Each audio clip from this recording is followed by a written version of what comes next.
Keluarga akhirnya ungkap penyebab paranormal Mbak Yu meninggal dunia bukan karena COVID-19.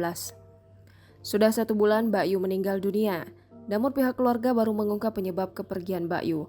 Setelah sempat bungkam, akhirnya pihak keluarga buka suara secara resmi di hadapan awak media penyebab meninggalnya Mbak Yu. Mereka baru bicara lantaran masih sangat berduka atas meninggalnya paranormal berusia 47 tahun itu. Seperti diketahui, Mbak Yu meninggal dunia pada Kamis 1 Juli 2021 di Rumah Sakit Premier Bintaro, Tangerang Selatan, Banten. Kepergian Mbak Yu tentu membawa duka mendalam bagi orang-orang terdekatnya. Sempat simpang siur, bibi sekaligus asisten pribadi Mbak Yu yang bernama Beda mengonfirmasi penyebab sang paranormal meninggal dunia. Beda mengatakan pihak keluarga cukup terganggu dengan berita soal Mbak Yu meninggal dunia karena COVID-19. Lebih lanjut, ia pun menjelaskan saat-saat terakhir sebelum Mbak Yu tutup usia karena komplikasi asam lambung, asma akut, dan diabetes. Beda juga menceritakan kronologi sehari sebelum kepergian Mbak Yu.